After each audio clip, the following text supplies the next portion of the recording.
Friend, சின்ன மருமகள் upcoming review பார்க்கலாம். பாவங்க கஷ்டப்பட்டு எப்படியாவது தன் புள்ள ஆசையை நிறைவேற்றி வைக்கணும்னு சொல்லிட்டு ராஜப்பா என்ன பண்றாங்க, ராஜப்பாவா ராஜாங்கம்மா அவர் என்ன பண்றாங்க, கல்யாணம் முடிய வைக்கிறாங்க. ஆனா தாலி கட்ட போன நேரத்துக்கு அந்த பொண்ணே தலையில மண்ணவாரி போட்டுக்கிறது. பாவம் படிப்பு மேல ஆசையில சொல்லிடுது போலீஸுக்கு ஃபோன் பண்ணி. அவங்களுக்கு கரெக்டான நேரத்துக்கு வந்து கைது பண்ணிட்டு போயிடுறாங்க அவங்க அப்பாவை. ஏன்னா போலீஸை வேற அடிச்சு விடுறாங்க. ஸ்டேஷனுக்கு போறதுக்குள்ள எல்லாம் பின்னாடி ஓடுறாங்க. அங்க சேதுபதியும் ஓடுறாரு, ஆனா உள்ளுக்க விடல. அடுத்து வக்கீல் வந்து கேட்குறாங்க, அதெல்லாம் முடியாதுங்க அப்படிங்கிறாங்க. அமைச்சர் ஃபோன் பண்ணுறாங்க. அமைச்சரும் சேர்ந்துக்கிட்டு என்னென்ன அவசரப்பட்டு கை நீட்டிட்டீங்க போலீஸை, இப்போ பாருங்க வைரல் ஆகுது நீங்கள் அடித்த வீடியோ ஃபுல்லாக தமிழ்நாடு ஃபுல்லாக ஃபேமஸ் ஆயிடுச்சேனே, என்ன இப்படி பண்ணீங்க அப்படிங்கிறாங்க. அப்படியே சேதுபதி அப்பா உறைஞ்சு போய் நிற்கிறாரு. இந்த நல்ல காரியத்தை பண்ணது யார் தெரியுமா? சேதுபதியோட சித்தி.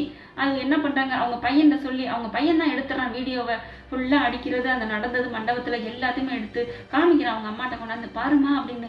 சூப்பர்ரா, அவன் அந்த தமிழை கல்யாணம் பண்ணிட்டு அந்த குடும்பமே தினம் தினம் உக்கி சாகணும், இந்த குடும்பத்துல பொண்ணு எடுத்துட்டோமே அப்படி நடக்கணும்னு நான் ஆசைப்பட்டேன்.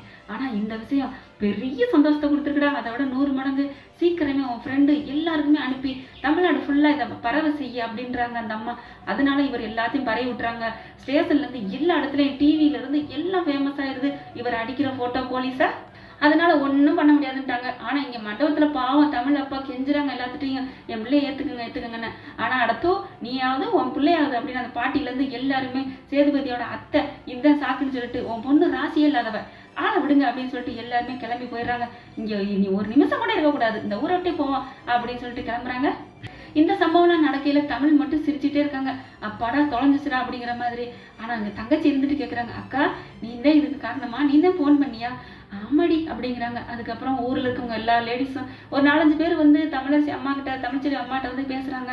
ஏமா இப்படி ஆயிடுச்சேம்மா, உன் பிள்ளை கல்யாணம் நின்று போச்சேம்மான்னு அழுகுறாங்க.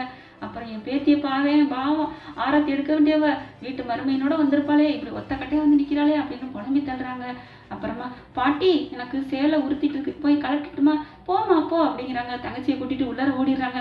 உள்ளுக்க போய் சந்தோஷப்பட்டு சிரிக்க போறா அக்கால தங்கச்சியும். ஆனா வெளியில பாவம் எல்லாரும் புலம்பி தள்ளிட்டு இருக்காங்க. என் பேத்தி கல்யாணம் நின்னது கூட தெரியாம அழுதுட்டு போறாளே, ஏதோ அப்பாவியா இருக்காளே அப்படின்னு தமிழ்ச்செல்வி அப்பா அப்பத்தான் புலம்புது. அதுக்கு என்ன தெரியும் கேனச்சிரிக்கைக்கு, அந்த கல்யாணத்தை நிறுத்துறதே அவதானடி அப்படின்னு நம்ம நினைக்க வேண்டியதா இருக்கு. பார்க்கலாம், அவரு ஒரே குறியில நிக்கிறாரு சேதுபதி அப்பா, எப்படியாவது நான் வீட்டுக்கு போய் நினைச்ச காரியத்தை சாதிக்கணும்னு.